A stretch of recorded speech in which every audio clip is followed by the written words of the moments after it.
దాన్ని అలా సర్క్యులేట్ చేస్తూ ఉంటారు. ఈమెకి నలుగురితో లవ్ అఫేర్ ఉంది తెలుసా అని. ఇంతకీ వాడు వెళ్ళి ఇంట్లో చూశాడా?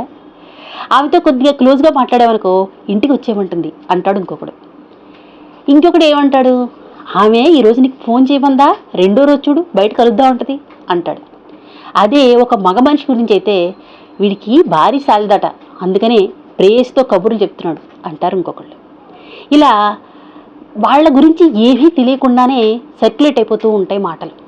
నిజ జీవితంలో వాళ్ళు ఏమి ఆ ఆఫీసు పరిధులు దాటి వెళ్ళిన తర్వాత వాళ్ళ లైఫ్ ఎంత స్ట్రగుల్ అవుతుందో, వాడు ఎంత ఇబ్బందులు పడుతున్నాడో, వాడి జీవితం ఎలా సాగుతుందో లోపల నుంచి దూరం నుండి చూసే వీళ్ళెవ్వరికీ తెలియదు. కానీ మాటలు మాత్రం మన కోటలు దాటి మనం ఎంత హద్దు దాటి మాట్లాడేస్తామంటే క్యారెక్టర్ మీద వెంటనే ఇలా రాళ్ళేసేస్తాం. రాయడేయడం మనకు సహజం, అది మన సహజ గుణం అన్నమాట. అలా మారిపోయింది. ప్రతి వ్యక్తి కూడా ఇలా చేయడం వల్ల